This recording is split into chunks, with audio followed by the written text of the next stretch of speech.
اتشنكلت ووقعت على آخر السلم، والموبايل وقع قدامي على وشه، ونور كشاف الموبايل كان لفوق عشان ألمح بعيني وعن قرب اللي ما كنتش أتوقعه أبدا يحصل.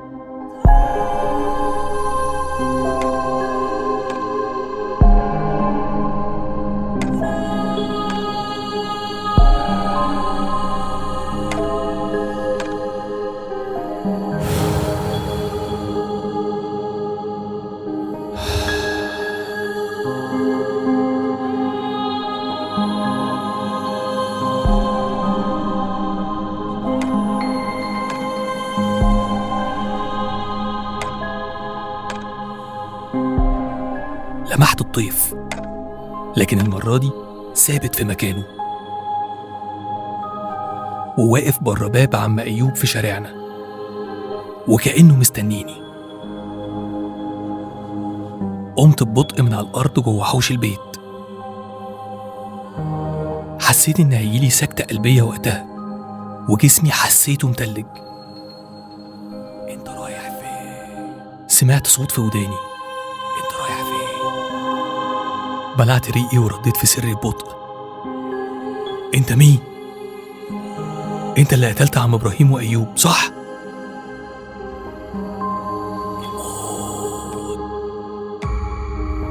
سمعت نفس الصوت اللي وسوس لي من شويه.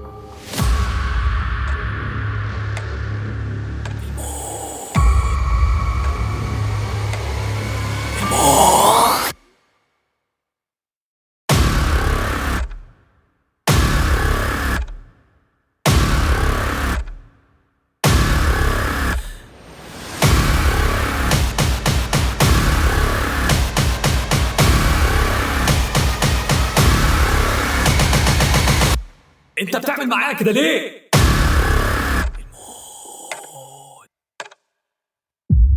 كنت حاسس ان دي اخر لحظات حياتي، وان كل اللي توقعته هيحصل، وهيلاقوني ميت بكره مكاني هنا، واللي هيموتني هو الطيف زي ما موت غيري.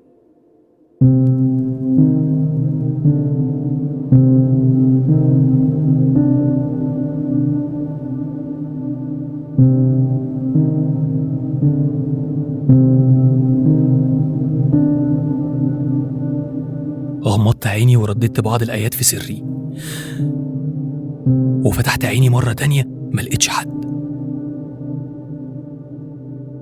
فضلت ثابت مكاني لشوية، ومسكت الموبايل من على الأرض وجريت بره بيت عم أيوب راجع لبيتنا.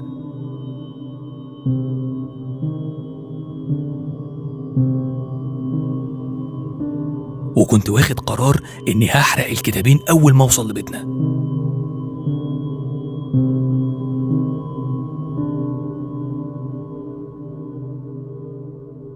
وأنا رايح البيت بلعت ريقي وفكرت،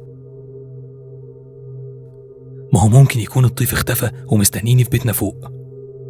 خليت الجزء الأول معايا وجريت بره شارعنا وأنا مش عارف أعمل إيه. لكن فكرة إن أبويا ممكن يكون له يد في كل اللي بيحصل ده كانت مسيطرة عليا بشكل كبير. بحمد ربنا إني لسه سليم ولسه عايش. يومها ما كنتش عارف أبات فين، وتعبان جدا ومرهق فكريا. كلمت صديقي الدكتور. ألو، إزيك؟ عامل إيه؟ تسمح لي أبات عندك الليلة دي؟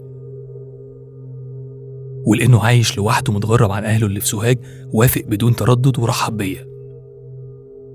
ما كنتش قادر أتكلم أو أشرح أي حاجة. استأذنته أنام وبكرة أصحى وأحكي له ليه طلبت منه أبات عنده. هو كمان كان ذوق جدا وما ضغطش عليا عشان يعرف أسباب. بالعكس، ده حاول يساعدني وطلب مني نتعشى سوا. لكن تعبي غلب الجوع كالعادة، وكان لازم ارتاح.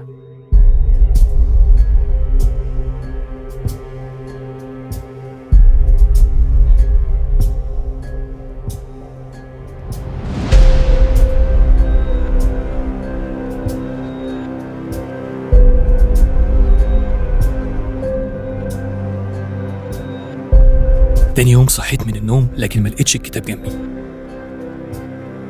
فتشت جنبي كويس ودورت في محيط الأوضة لكن برضه ما لقيتهوش.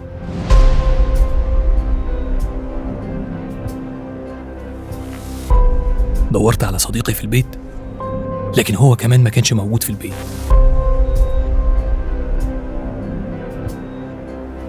قلقت فكلمته على التليفون، لكن ما ردش عليا. فغسلت وشي ونزلت بسرعة على مكان عيادته، وطلعت بسرعة على أمل ألاقيه هناك، مع إنه مش وقت الشغل بتاعه، لأنه متعود يشتغل بالليل مش دلوقت، والساعة كانت لسه 3 الظهر. وفعلا ما لقيتش حد، ولقيت باب العيادة مقفول.